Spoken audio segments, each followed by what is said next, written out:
can you be so blind? What are you doing? How can you be so blind? Make America great again.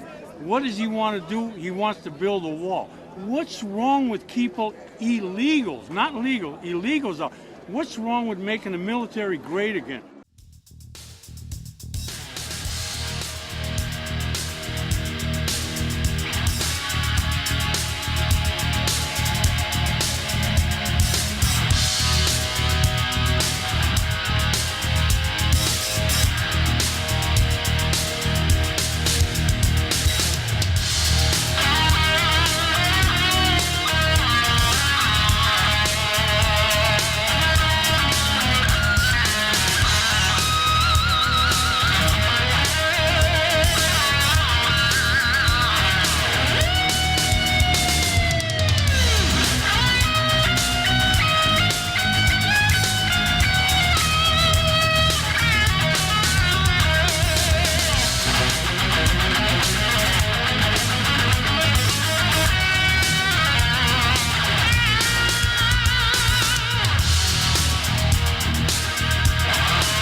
Somebody who's going to represent you and your family and your jobs and your security.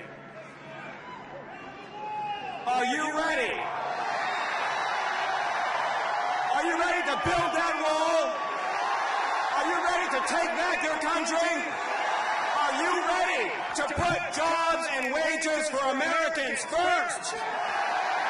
Then I ask all of you, is the state of California prepared to send Donald J. Trump to the White House?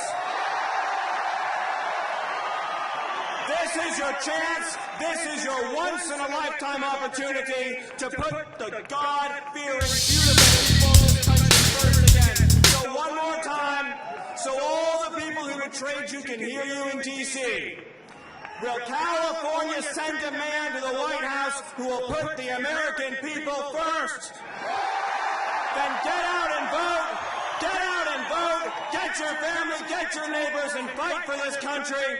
God bless every single one of you. And now let's hear from all of you how excited you are for Donald Trump. Let's hear everybody.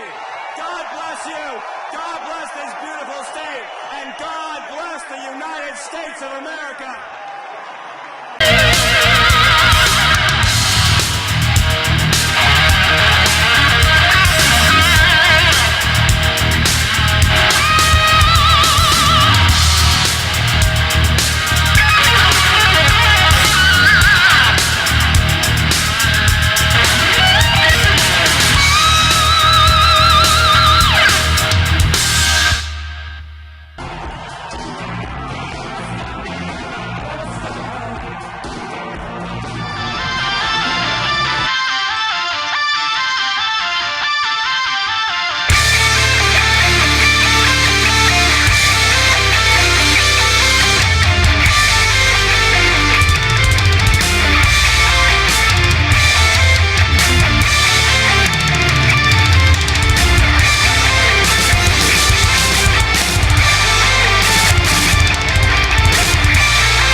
This is incredible. We love you. We love you.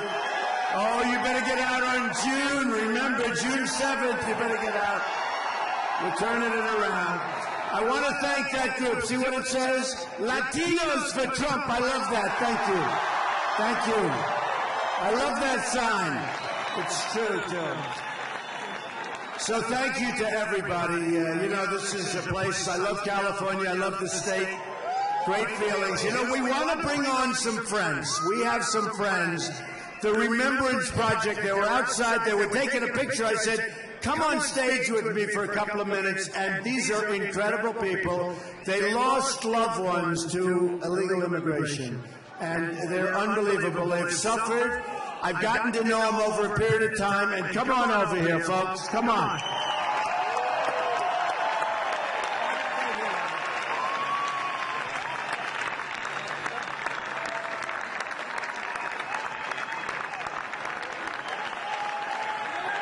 These are great people. They've become my friends over the last couple of years, and they have really suffered.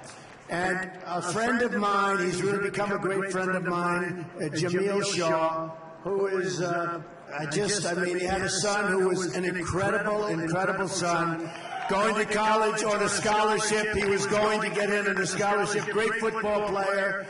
And I just want Jamil, representing the group, to say a few words and explain what happened. And it's tough, but your son died with unbelievable purpose, because what's happening, and when they hear the story, we'll all understand. And then we're going to get back to other things, including jobs, Jamil, right?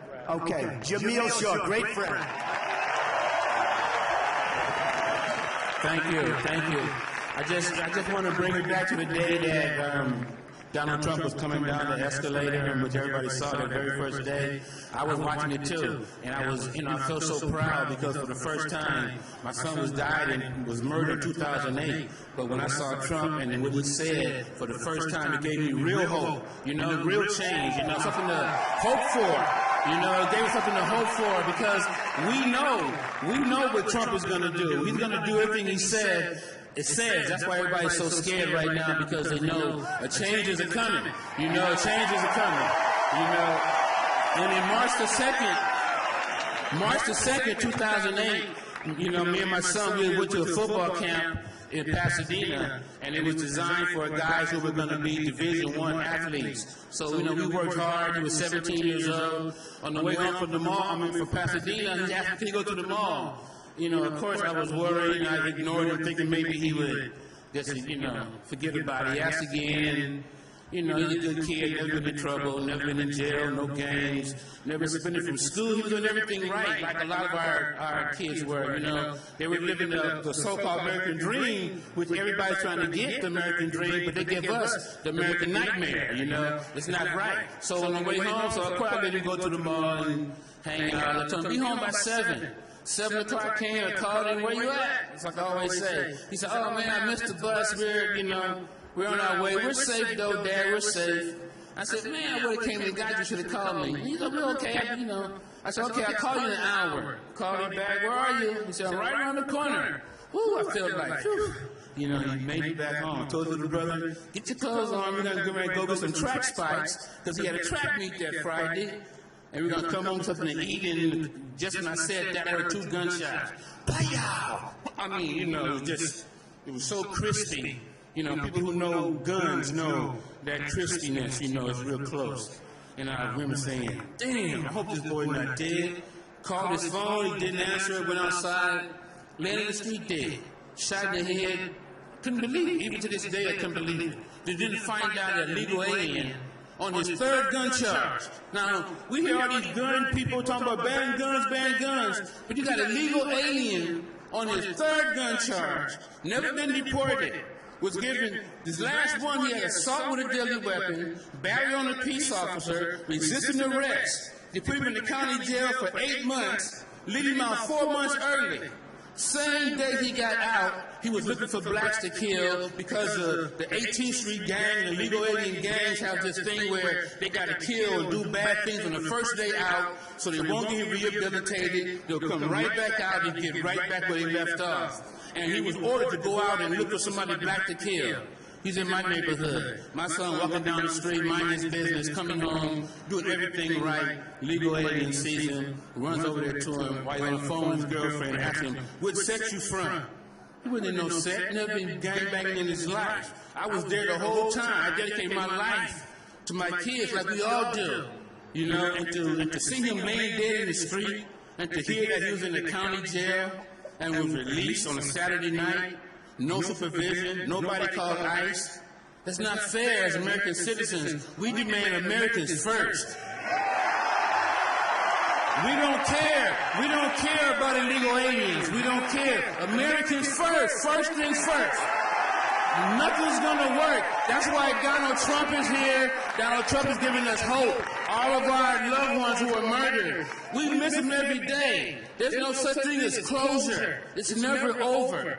You guys who have your family intact, you should thank God. Because you don't want to know what we know about grieving. You don't want to know what it feels like. You have an opportunity to do something, what we call preventive maintenance, is in bringing in Donald Trump. He's going to fix everything. He's going to make America great again, and it's going to be so nice. I can't save my son, but Trump is here to save us all. And like I said, he's going to give us real hope and real change. Thank you.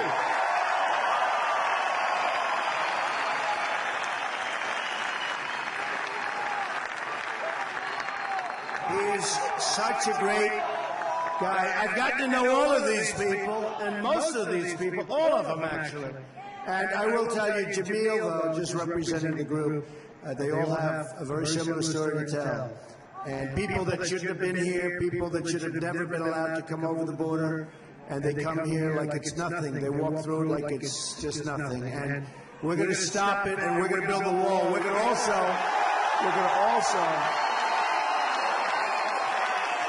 we can't have this, folks. We don't have a country anymore. You know, I'm looking at statistics where your crime numbers are so crazy, they're going through the roof. So we can't have it anymore. Now, look, here's the thing. And what Jamil didn't even say, and his boy was amazing. He was going to just doing so great student, great everything. Getting ready to go to college. And every college wanted him. They wanted him for his academics. They wanted him for football. And when Jamil saw his boy lying there, he started pounding the sidewalk with his hand. He broke his hand just pounding the sidewalk. And it's just like these are horrible stories, and they happen so much. Everybody here has essentially the same end result. They have the same story. They're great people. These are unbelievable people. I don't even know how they take it. These are great, unbelievable people. We have to stop it. And you know, their lives are so important. And your relatives' lives are so important. Your boys, your girls, all of the people. They did not die in vain, believe me, because it's such an important thing. And I just want to thank all of you. You're special, special people. Really brave. And just go out and do the best you can. Let's have a good evening, okay? All right? We love you. Thank you. Thank you.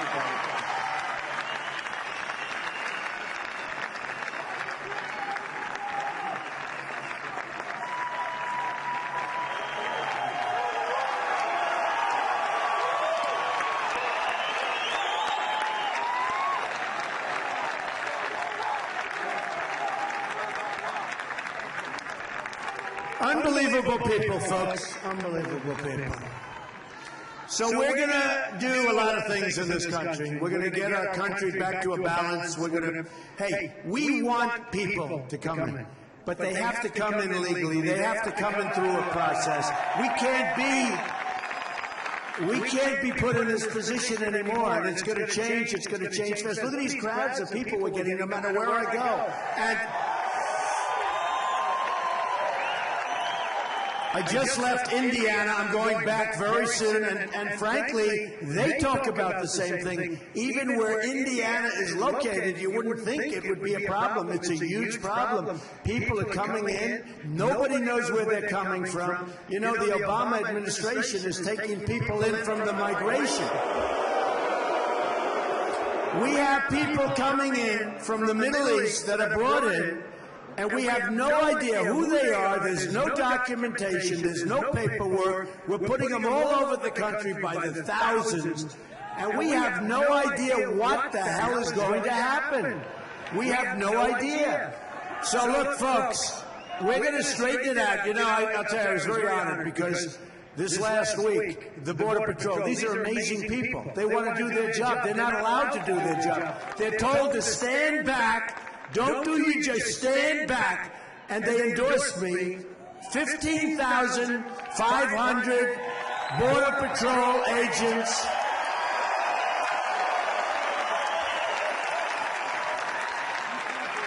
And when we let them go to it, they're going to be great even before the wall gets built. But we will build the wall. Mexico is going to pay for the wall. We're going to stop drugs from coming in. The drugs are poisoning our youth and a lot of other people, and we're going to get it stopped, okay? We're going to get it stopped. And I'll tell you this, let me just tell you, because I see it, I see all the Hispanic signs and the Latino signs, And I love the people. I love the people. African-American signs, I love that sign, by the way. And we're going to do great with the African-Americans, with the Hispanics, because we're going to bring jobs back to our country. We are going to bring jobs back to this country. Our jobs have been sucked away like you take candy from a baby. We're not going to let it happen anymore, folks. We're not going to let it happen.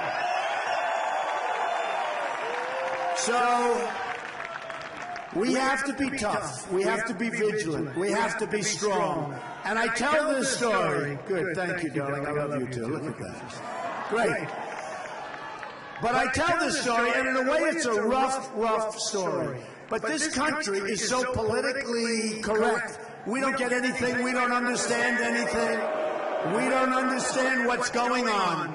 We don't understand. And it's the story of General Pershing. Do you know that story? Does anybody know it? It's a rough story. And they were having a tremendous, this is before the First World War, they were having a tremendous problem with really radical Islamic terrorism. They were having an unbelievable problem. General Pershing was a tough, ruthless general. He wouldn't do well today because he was too tough, he was too ruthless, and probably used foul language, so he'd be out. They wouldn't even allow him. So this was a problem that was really out of control, many people being killed, and it was. I mean, we have a president that doesn't want to use the term. And by the way, Muslims, great people, tremendous people. We're all great people. But we understand where there's a problem, you have to bring up the name. It's called radical Islamic terrorism. I have many Muslim friends that call me and they say, thank you, Donald, we all want to cure it, but you can't cure a problem if you don't want to mention what that problem is. So for whatever reason,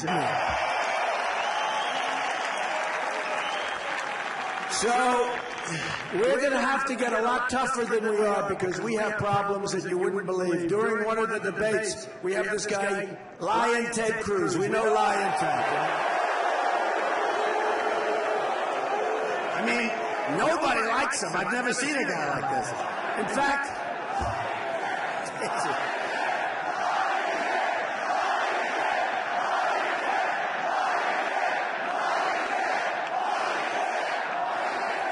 have we branded this guy or what? I mean,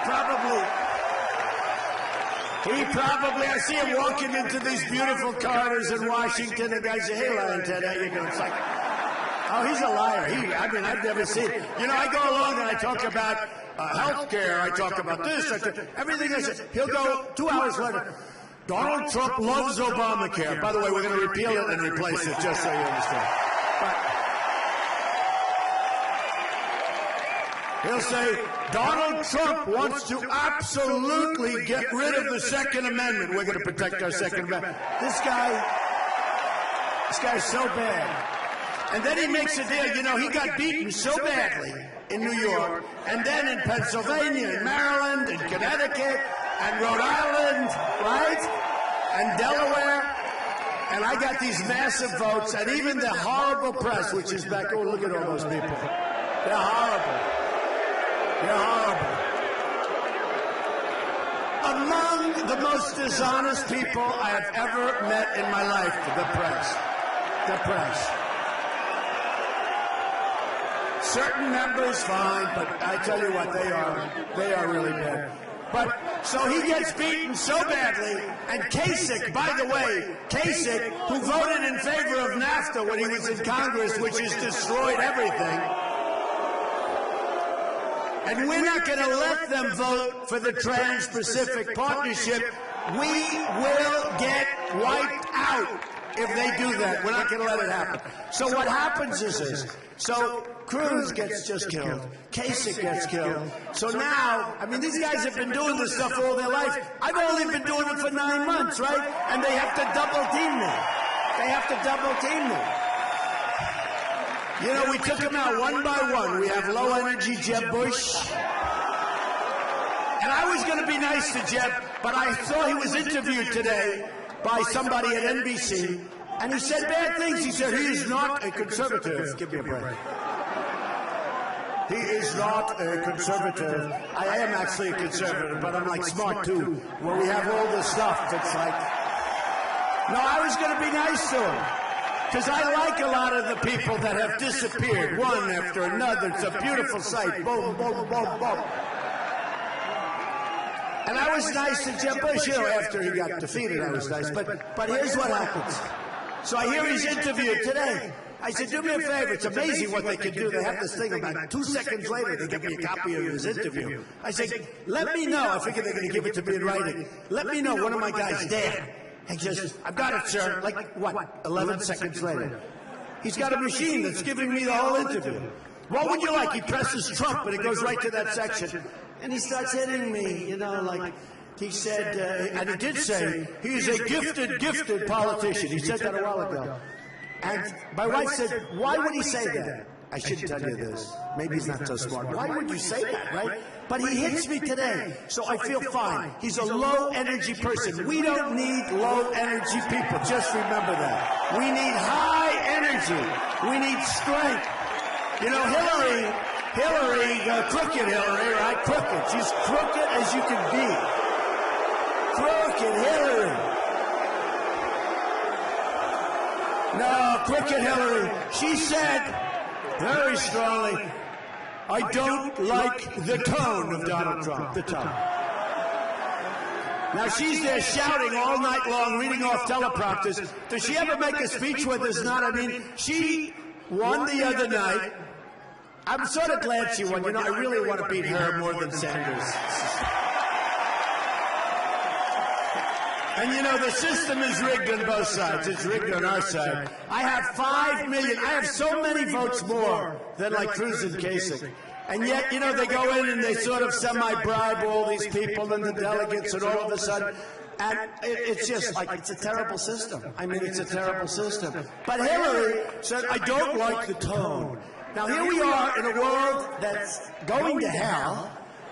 We have people's heads are being cut off. Not since medieval times. I used to love history. It was like my favorite. I loved history. And you'd read about medieval times, right? Medieval times. Chop off heads. Now we're chopping off heads. I mean, I didn't see anything about this. Even the Wild West, they'd shoot you, but they don't chop off the heads.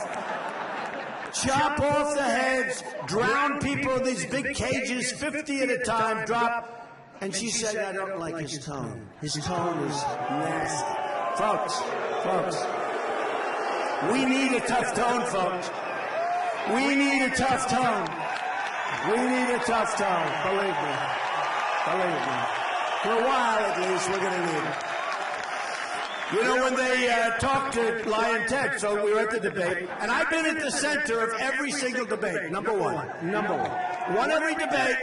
According to all the polls, Drudge, who's fantastic, Drudge and Time Magazine and all these people, I've won every single debate. I've been center stage. And the only thing that would bother me is when we had an even number. I'd always say, I don't want an even number, because then we'd have 2 people at the center, but I was always number 1. So usually we had an odd. But I was always center, right? And they asked Cruz about waterboarding. What do you think of waterboarding? Well, and he didn't like it because it's really not like a good answer for him. Because he's actually a very weak person. So he didn't like it. So he's sort of like, well, so after like 2 minutes, you didn't know what the hell he said, right? Because he's a politician. Then they look at me, what do you think of waterboarding, Mr. Trump? I said, I think it's great. I think it's just fine. Just fine. And you all remember this, one of the debates. And I didn't know if I was saying the right thing. I just say the truth. I said, I think it's fine. I said, we are living in a very, very vicious world, and I think it's fine. And frankly, if we can, I'd go many steps further than waterboarding, okay? Many steps further. And if that requires changing laws, the next day I'm hit with, you'll have to change the laws, it's all fine. But, how do you defeat an enemy when we are playing at a certain level? We have all these rules and regulations. We have a soldier that's a little bit rough, and they destroy the soldier, right? And they have down here, they have no rules, no regulations. They can do whatever they want. That's not a good way to win, folks, okay? So we're going to have to get a lot tougher, a lot smarter. Remember the story with really a great general, but remember the story of General Pershing. Just remember that story, folks, because we have problems. We have problems. Even coming over today, a very big problem. Lots of things. You listen to the news, you see what's going on. We have to be smart, we have to be tough, we have to be vigilant, or we're not going to have our country anymore. I'm telling you that. So here's the story. And we have to have great compassion. We have to have great compassion. Remember this, borders. If we don't have borders, we don't have a country. So we're going to have borders. Now, in California, and I heard this for the first time today, a poll came out today, not that I'm proud of this particular statistic. I hate to tell you, should I tell you? They said that I'm even Rasmussen, Paul. I'm even with her. I don't like being even, but I haven't started on her. You know, these guys like Kasich. I've had 55,000 negative ads. I have negative ads. I just left Indiana. Every single ad is a Trump ad, and believe me, most of them are really wrong. Some, not so bad. But most of them, millions of dollars being spent. In Florida, when I went to Florida, I went a whole week. I was down in Florida at Trump National Corral, very good place, by the way. But I'm down, and I'm watching, and every ad was like a Trump hit. And I told my people, there's no way we could win Florida.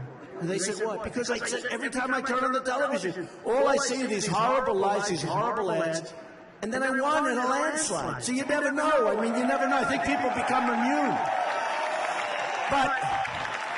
But just remember, okay, just remember. We're going to do something. You know, we have a movement going on, right? It's a movement. This isn't like a normal situation. Bill O'Reilly last week, good guy, tough. I mean, he'll come at you if he thinks you're wrong, believe me, but tough. He said in his lifetime, what's happened with Trump is the single biggest political event he's ever seen. I'm telling you. The biggest political event. And many people have said it. And I have to tell you, so I get a call from a writer, actually a very good writer, even though he just happened to be on the liberal side, which is fine. He said, Mr. Trump, could I ask you this question? I don't know. He goes, how does it feel? I said, how does what feel? What you've done has never been done in the history of politics in our nation. I said, really? I haven't won. I mean, what have I done? He said, you have changed the whole landscape of politics. I sort of get it. I sort of get it. He said, no, but he said strongly, he said, no, it doesn't. I said, no, I have to win. He said, no, you don't have to win. If you don't win, what you have done will be talked about in 30 years, or 20 years, or 50 years. I said, no. If I don't win, I will consider it, and I don't just mean the nomination, beating Lion Ted and Kasich, who eats. You ever see a guy eat like him? Every time he has a news conference, they're around to take. You know, sometimes the media is pretty tough, and they wrap the table, right? And I might be eating, and I'll stop. And if my food gets cold, who cares, right? I never saw a guy like this. He's shoving this stuff. My son comes up to me and goes, Daddy, that's disgusting. Look, who is that, Daddy? Barron. Who is that? Anyway, so look. We have a chance to do something great. And I told him, I said, if you tell me that I get the nomination and don't win, or if you tell me I don't get the nomination, frankly, if I wasn't going to win, I'd rather not get the nomination, because the whole thing is about winning. And we can't make... And we have to take care of our country. We can't make the changes if I don't win. He said, doesn't matter. I said, I will tell you this. If I don't win, as good as you say I have done, if I don't win, I will consider it a total and complete waste of time, energy, and money. I really mean it. Because we are on the verge of doing something that's really unprecedented. You know, they used to call it the silent majority. Now we'll call it the noisy majority, because we're not going to take it anymore. We're not going to take it, folks. We're not going to take it. So this all began on June 16th. I was coming down the escalator with Melania, And I said, man, you know, this is not the easiest thing in the world to do. How are we doing? Are we doing a good job, though? Right? You know, it's funny. One of the pundits sitting around the table the other day, we won all 5, and the week before we won New York and landslide. Then we won all of these great places, states, you know, landslide. They all have the same problem, by the way. 45% manufacturing gone, jobs gone, all the same thing. I mean, I used to say, give me the stats on Pittsburgh, and give me the stats on Syracuse, and all these different, I don't even have swimming, they're all the same. Down 40, 50, 60%. Are we stupid people? What are we doing? And they're going to Mexico, and they're going to all over the place. They're going to everywhere but here, okay? Everywhere but here. But I'd say, give me the stats, and honestly, I have stats here. I'm going to read 2 sets. I mean, it's horrible. We're going to make you so depressed, but don't be depressed, because we're going to fix it fast, okay? Look, Orange County, we love Orange County. We do. I love Orange County. Remember, this is out of a book, this is out of a manual. No state in America has suffered worse from open borders than the state of California. Its impact on jobs, wages, security, schools, hospitals has been devastating. We know that, okay? We know. And remember this. There's a lot of really, really smart people. I have the most loyal people. I have the most loyal people. I have the smart people. And the most loyal.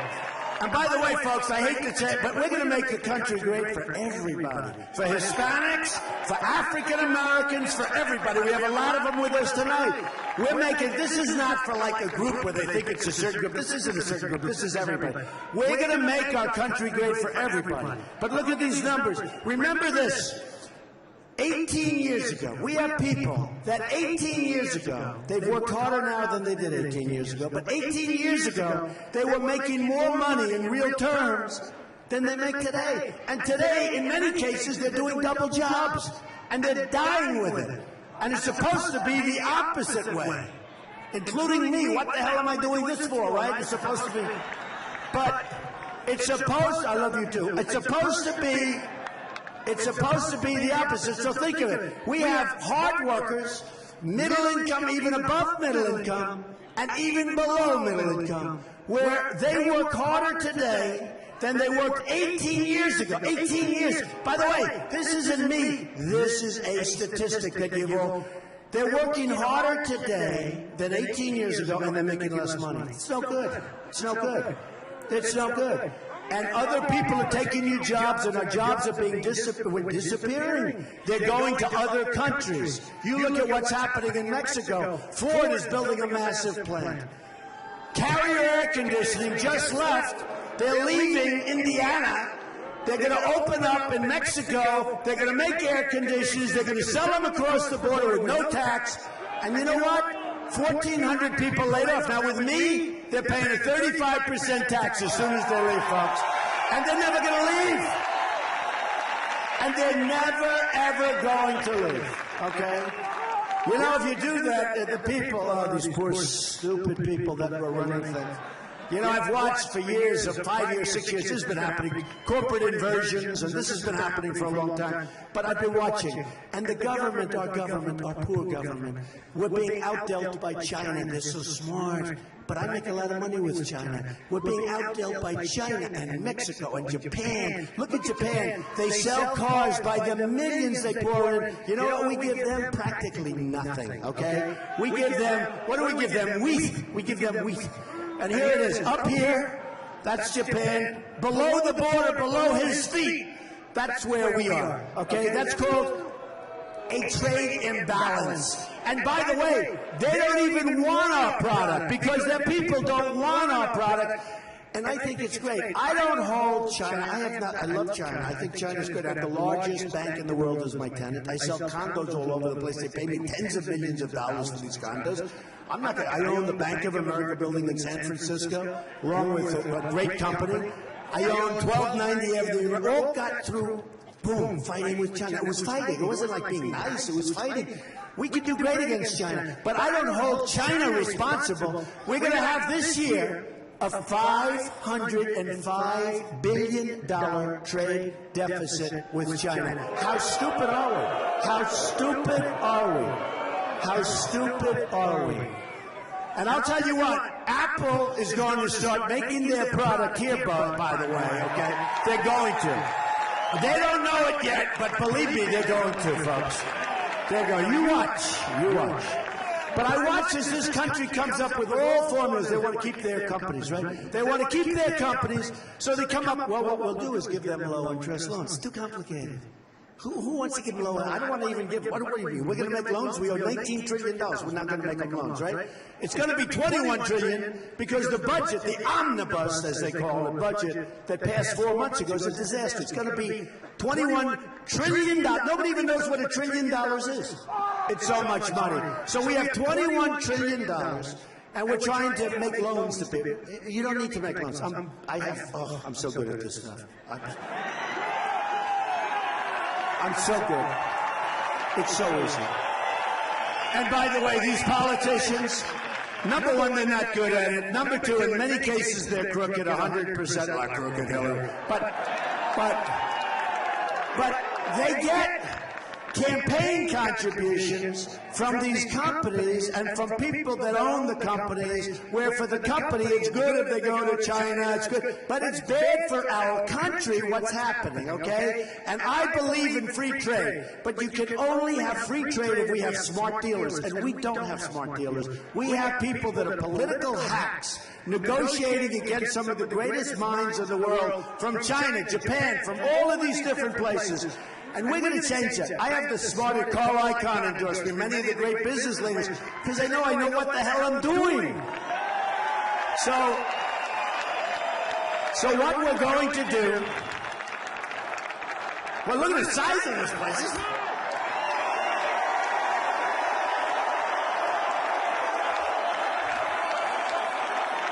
You know, I have to tell you, folks, I wish the cameras would spin around and show. They won't show it ever. Look at the size of this. This has to be a record. This thing is...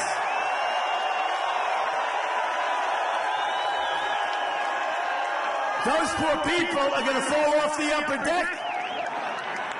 Unbelievable. Honestly, I wish the cameras would show it, because they're so dishonest. They never want to show the size of the crowd. You know,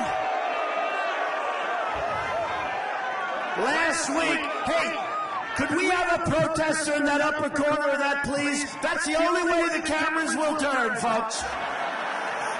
So, last week I had 17,000 people, which is like an average crowd. I had 17,000 people at an event, and Bernie Sanders had 6. I go and they show my event. Donald Trump has just finished his speech, and they always show it after everyone's left, and you'll have this reporter, Donald Trump has just finished his speech, and it was fine. This is so-and-so from CNN, thank you. Okay. And Fox, in all fairness, they don't report it. They're not showing this crowd. I mean, they're disgusting. They're not showing. So I had 17,000 people. Now, Bernie Sanders has 6,000 people. That's a good crowd. This is so-and-so, and we're with the Sanders campaign, where he has a massive crowd of people. It's unbelievable, folks. It's unbelievable, folks. So, but you know, the end result is people are getting it because they're seeing the numbers. And you know what we're doing to Cruz and Kasich? We're winning. It's a rigged system. It's crooked as hell. But the only way you win is by big fat numbers when even the rigged system can't change the outcome. Okay? Can't change. I've told the story. I have sort of a friend, rough guy, this is a rough guy, I mean, but he's sort of a friend. And he's a boxer, he's a champion. And I said, what are you doing? You're going into unfriendly territory, a lot of money where the opponent was, where his challenger was. I said, champ, what are you doing? You're going into unfriendly territory, and if you go into that territory, you get a decision, you're going to lose. He said, Mr. Trump, sir, let me explain something. What I do is I'll knock the hell out of him, I'll knock him out, and then there's nothing the judges can do. And that's what we're doing. And that's what happened. He knocked him out. He knocked him out. I said, champ, I like that. There's not a thing they can do. Here's the story. are millions of votes more than Lion Ted. Millions. Millions. When I saw him today, I'm the only one that has proven victories. I mean, we're killing this guy. We're killing him, and he knows it. In fact, he's over us, from what I hear. How about they can't beat a guy that's been doing this for 9 months? These are professional politicians. And everyone, it's a beautiful sight. 16, 15, 14, every week, boom, boom, boom. And remember, when they talk, these lying guys, these incompetent guys like Karl Rove, he's grossly incompetent. When he mentions, no, he's incompetent. He still thinks Romney won, remember? Oh, Romney won. He lost by 5 million votes. Romney won. He still thinks that. He's an incompetent guy, and he's a bad guy. Let me just tell you something. So I'll win, and I'll have like 8 guys, 9 guys, because don't forget, we started with 17. So those first number of, we had a lot of people. So I'd win with 32%. 32% with like 9 people. They'd say, Donald Trump did not break 50%. You can't break 50%, you got 9 people. Now in New York, I got 61, 62% with 3 people. Well, with 3 people. Then in Philadelphia, Maryland, and Connecticut, Rhode Island, and Delaware, I got these massive record numbers with 3 people. 3 people's a lot too.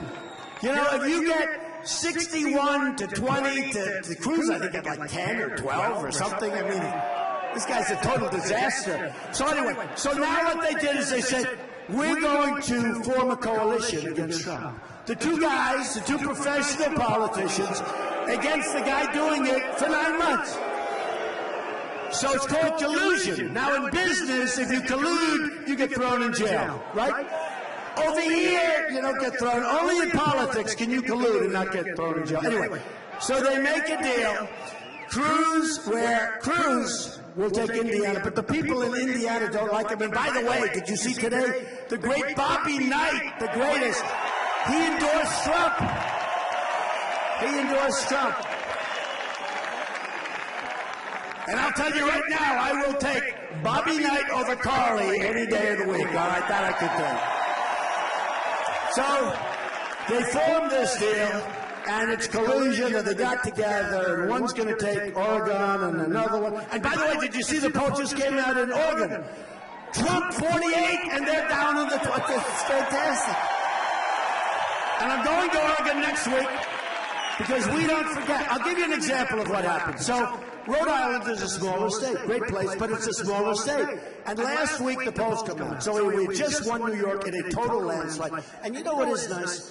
When the people that know me best, this is nice for you too. Because you know, in Palos Verdes, I have a great club, and we have a lot of stuff here. I love that club. I just left it.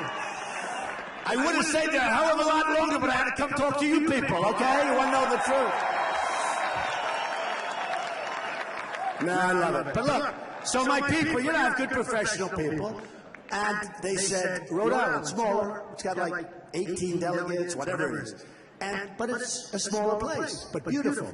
So my people said, no, we don't have you for Rhode Island. I said, why don't you have me for Rhode Island? This is like 4 days, just a few days ago. They said, we didn't put you in Rhode Island, Mr. Trump, because you're so far ahead that you can't be beaten. You're 64%, and I haven't been there. Now, I have friends in Rhode Island. So I said to my people, I want to go to Rhode Island. They said, it's not going to help you because you're going to win. You know, because I believe in the poll stuff, in all fairness. They said, you're going to win. I said, I want to go to Rhode Island. Why? I said, because I want to go to Rhode Island. I don't want to disappoint the people that are supporting me. That's why.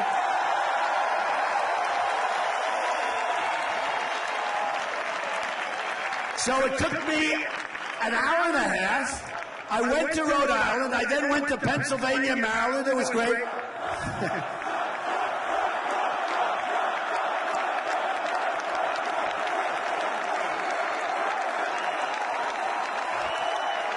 So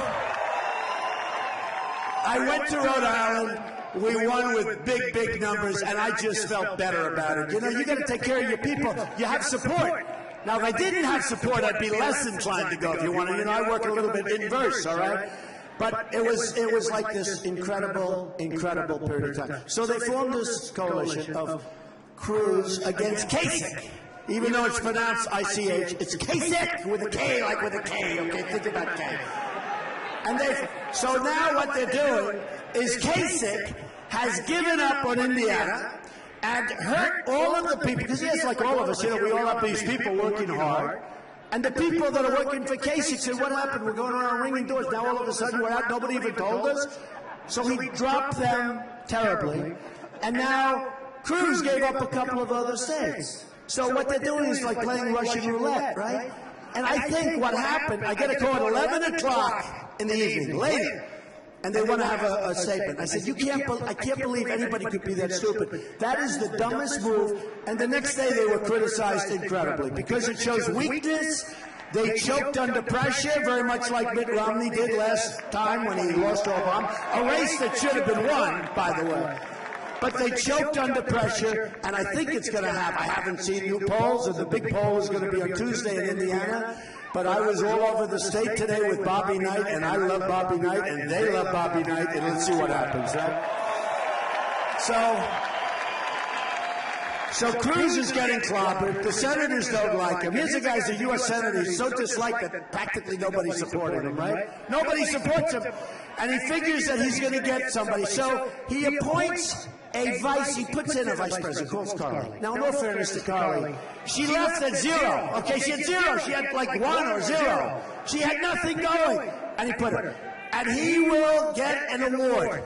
Because, honestly, I love to break records. For the first time in the history of American politics, a man who is totally mathematically dead, he cannot win, has appointed a vice president.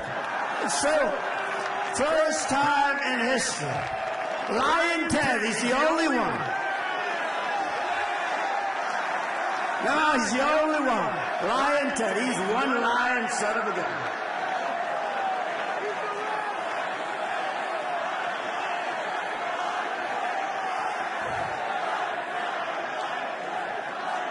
He's some liar, I tell you. You know what he probably did with her? He probably said, Carly, we're doing great. We're going to win. Let's go. Be my vice president. Oh, boy. So I think we're going to have a great vote on Tuesday in Indiana. I mean, it's a great place and great people. Amazing people. Amazing people. They're all amazing. I tell you what, this country, and I've gotten to know the people really well, far greater. This has been an amazing exercise. One thing, I told you the story about, because I won't know if we don't win all the way, because we're going to have great military, we'll have great everything, great trade deals. But I will say the one thing I really have gotten, I've gotten to know millions of people. Think of it, millions and millions of people. Today, we have a long way to go. We haven't gotten to California. I don't even know why the hell I'm here. We're not going until the 7th, right? 7th. But I'm here a lot, so I wanted to be. But think about it. Millions of people I have more than Kasich, millions and millions of people more than Lion Ted Cruz. I have millions of people more. I have hundreds of delegates more. You read the stuff that Kasich has done great. He signed all these. Well, he's signing for the 2nd, 3rd, 4th, 5th. I don't want to waste my time. I don't want to give out free hotel rooms to all those people. Do you understand? Because we're going to win on the first ballot. I'm not looking for the 2nd. And we should do it. We should be able to do it. No, we should be able to do it. Easily. I mean, now they're saying, all of a sudden, I see today on television, the biggest people are saying, well, we think Donald Trump is going to make a great president. They said, wait a minute, 5 weeks ago, the guy was saying I'm a stiff. What's going on over here?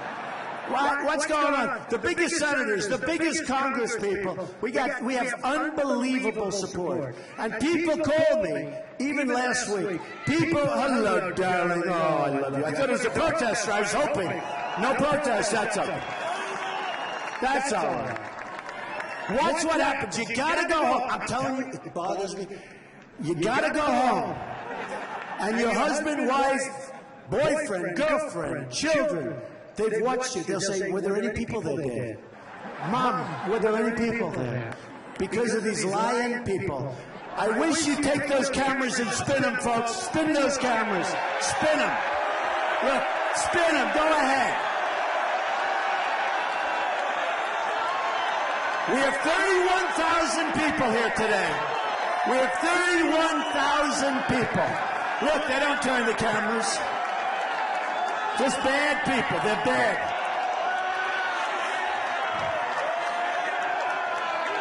Look at that. I mean, right up to the pack. We have 31,000 people, and they won't even turn the cameras. Okay, so let's forget about it. They're a waste of time. Remember what I said. We win it anyway, folks. We win it anyway. So here's the story. Here's the story. We are going to do things that have never been, and I really mean, you know, our theme is Make America Great Again, and I add to it now because I've gotten to know the people. Now, if crooked Hillary gets in, that's the third term of Obama, I don't think our country can ever come back again. I really mean it. I don't think, but if we get in, I'm the messenger, if we get in, read Time Magazine. We're on the cover of Time Magazine so much, I can't even read it anymore. It's too much. But we're talking, and they're talking about it as a movement, and it is. It's a total, not even a modern-day movement, an all-time movement. And you go anywhere. I was in Alabama. We had 35,000, 21,000 in Dallas, 31,000 people tonight, 31,000. And I mean, you knew about it like, what, 2 days ago? We announced we're coming in. So it's incredible. But if we win, and we go all the way, you are going to see not only Make America Great Again, it's going to be greater than ever before. I'm telling you, folks, that's the potential we have. We're lowering taxes, big league. Taxes are way down. We're going to cut taxes. We're the highest taxed nation in the world, okay, by far. We're cutting taxes so much lower than any other candidate. We are going to have an economy that is going to be spectacular. We're going to start making things again. We're going to start up our manufacturing businesses. We're going to fill all those empty businesses. I'll tell you what, you look around, all of those empty buildings. I go up to Syracuse, New York, and I go up to Poughkeepsie and all of the different places. We go down to Pittsburgh. We go over to Florida, different places. Governor of Florida endorsed me. Rick Scott, great guy, by the way. And they're doing well in Florida. And they're doing well. But you look at some of the places in Maryland, no matter where you go, Connecticut, here, I looked at the numbers. You had a couple of numbers that are crazy. Wait a minute, I got to get rid of this stuff. We got to get this crap out of here. In Los Angeles, homicides are up 10.2%.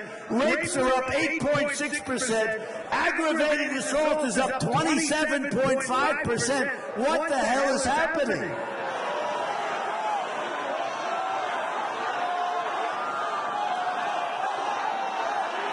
It's terrible. In this area,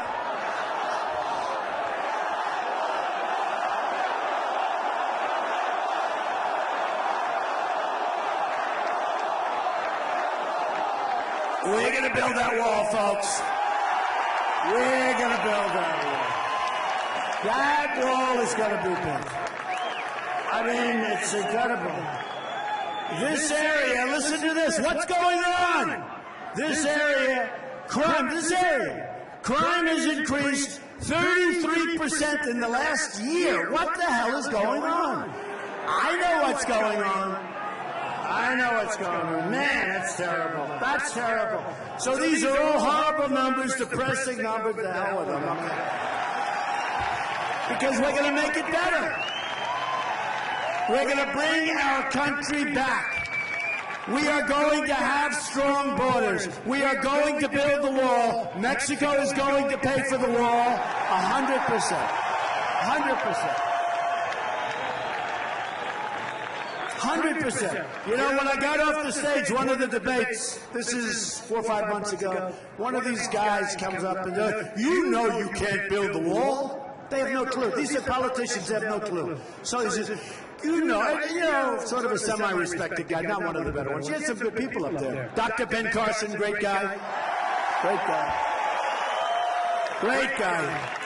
Dr. Ben is great. He endorsed me. Chris Christie endorsed me. Great guy. And I'll start talking about the rest as they endorse me, okay? I don't want to go too quick, you know, I want them to, but we have a lot of the people that have been up here. But one of them came off the stage and said, you know you'll never build a wall. I said, why?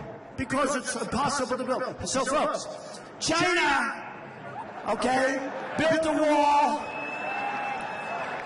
2,000 years ago that's bigger than any wall planned except for the one I'm going to build, okay?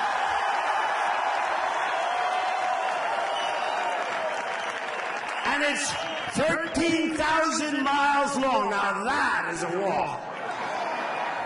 Now our wall, it's 2,000 miles, but we need 1,000 miles because we have a lot of natural barriers, okay? A lot of natural barriers. So we need 1,000. So China, 2,000 years ago, does 13,000 miles. We need 1,000 miles. And we have Caterpillar tractors. By the way, I'm not buying Komatsu. We're buying Caterpillar, right? Made in the USA. Made in the USA.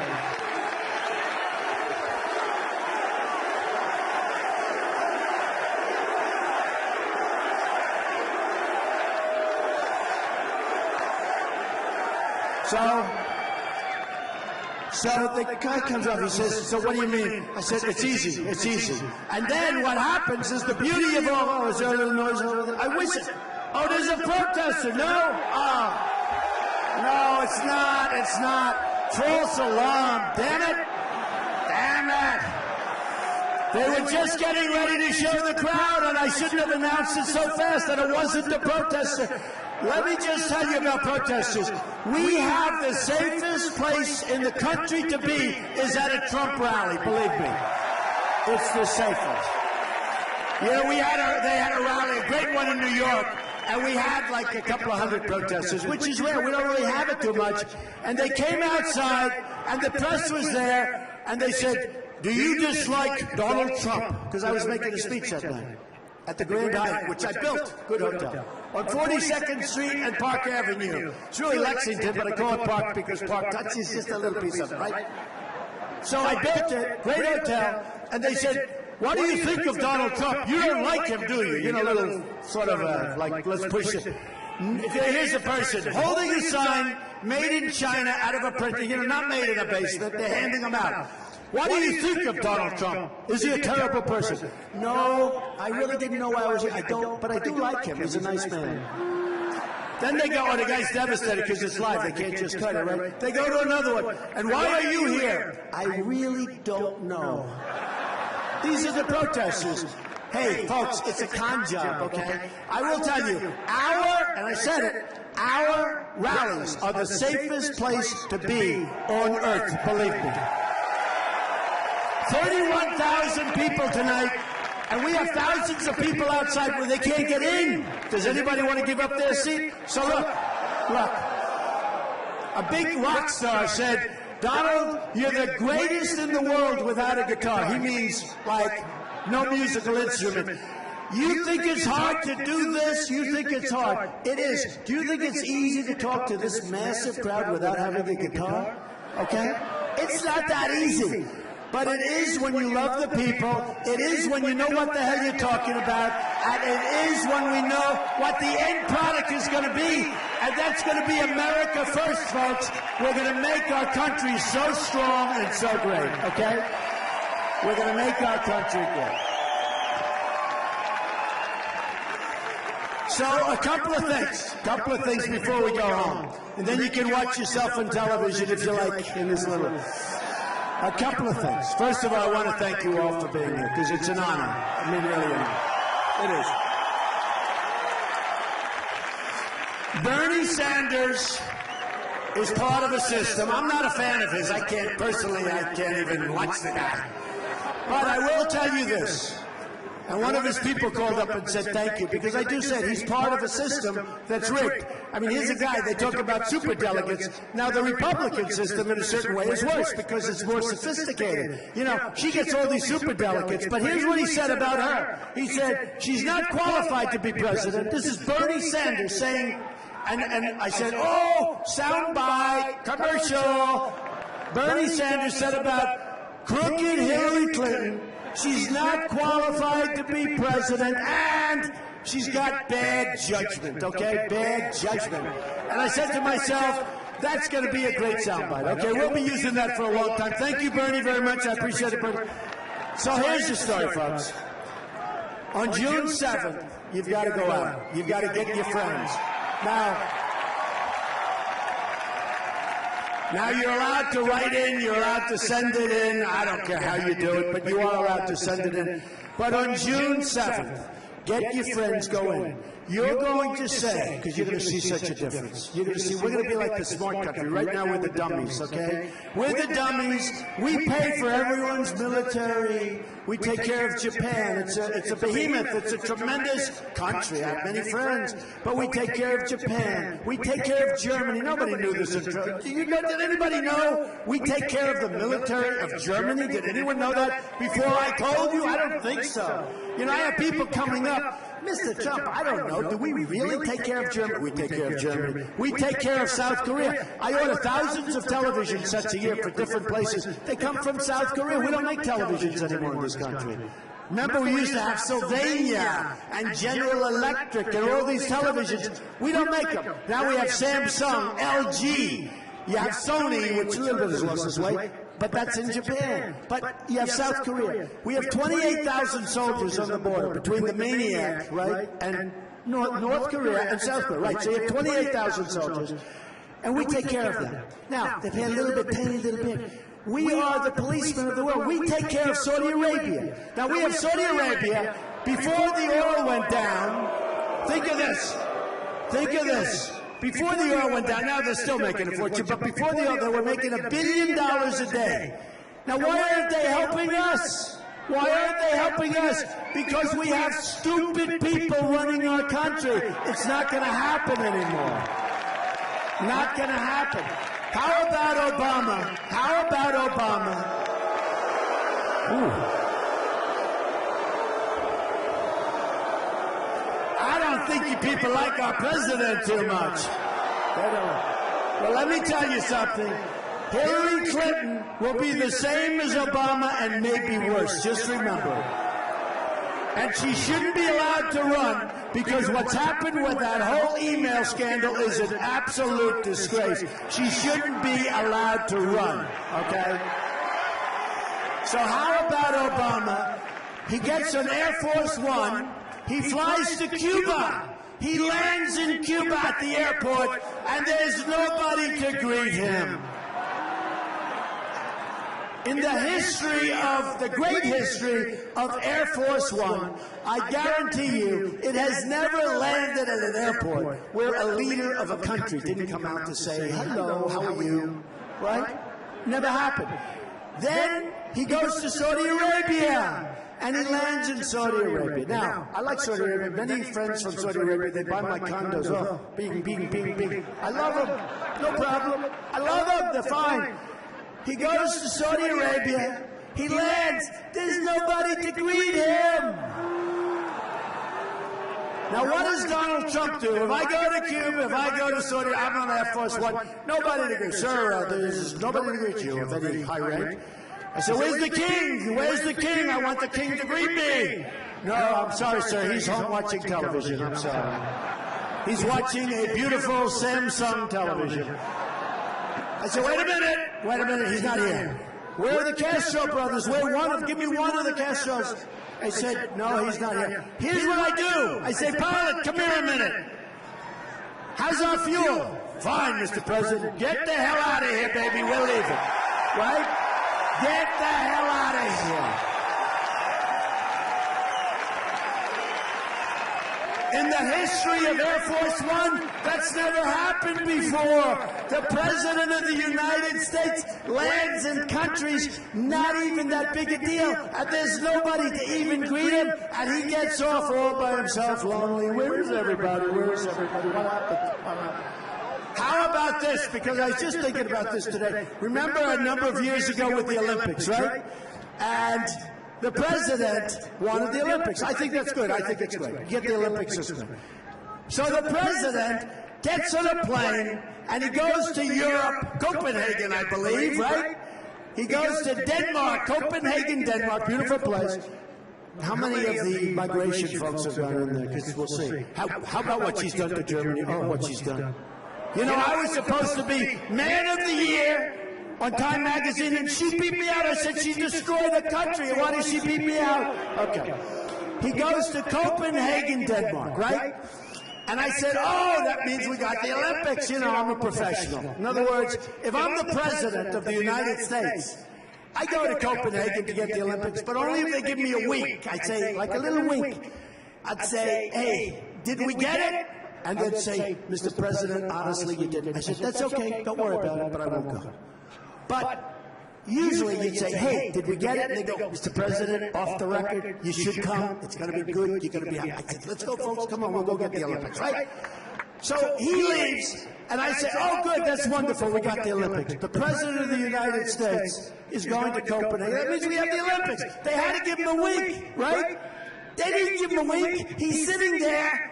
What do we come in, third or fourth? Like fourth. We came in fourth. And he's there.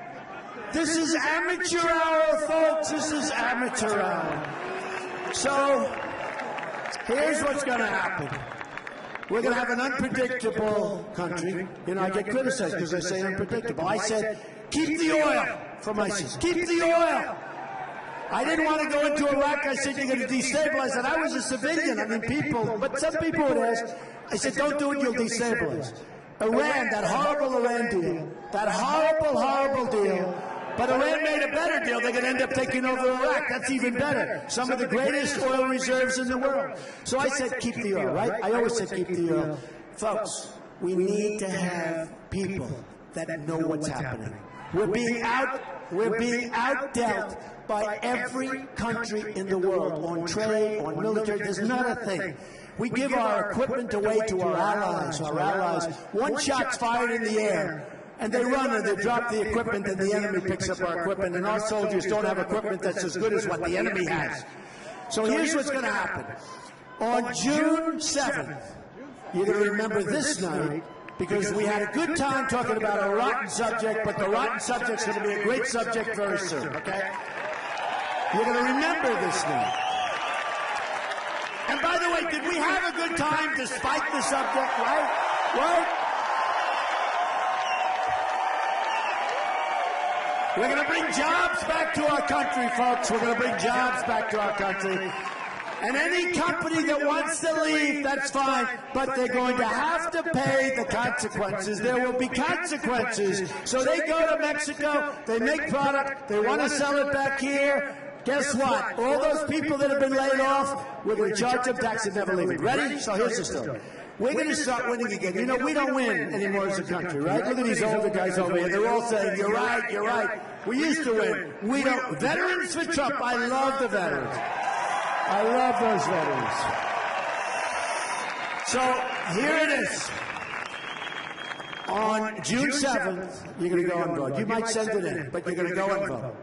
And we are going to start winning again. We're going to win with our military. We're going to knock the hell out of ISIS. We're going to win for our veterans, our great, great veterans. We're going to take care of our veterans. We're going to win on the Second Amendment. It's under siege. We're going to protect our Second Amendment. We're going to win with health care. We're going to repeal and replace Obamacare with something so much better. We're going to win at the border finally. We're going to have strong borders. People are coming into our country. We're going to have the wall. Mexico's going to pay for the wall 100%. And we're going to stop the drugs and everything else from coming in.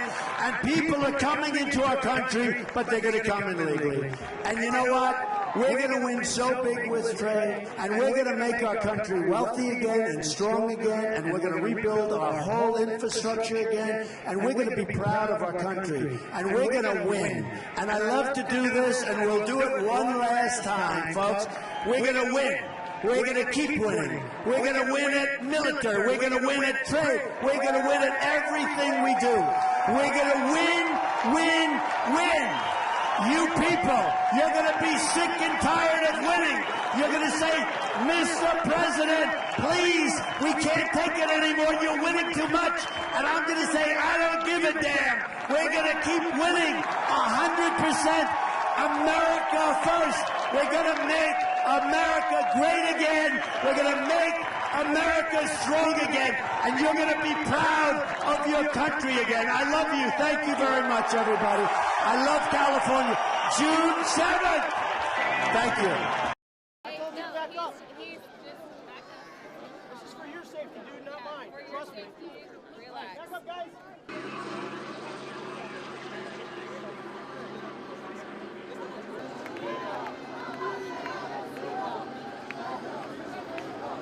I have to still keep reading things on him, but this helped tonight to be here. I've never been to I'm a going to help rally. her change her mind.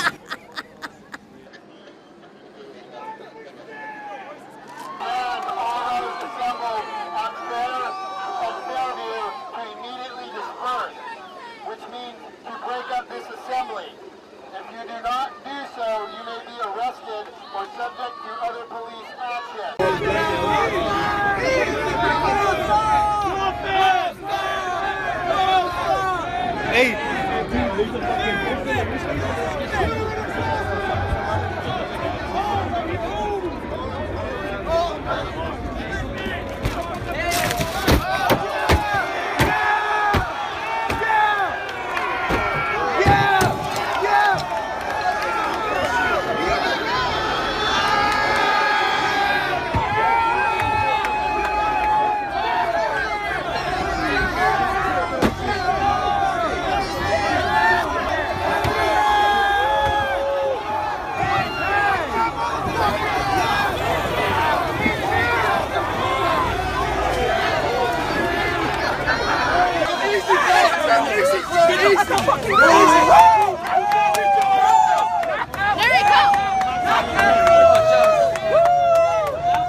Hey, Ted, keep hitting girls! Keep hitting girls, you fucking She stole my shit. Hey, who gives a fuck? All I did was snatch my shit back. It's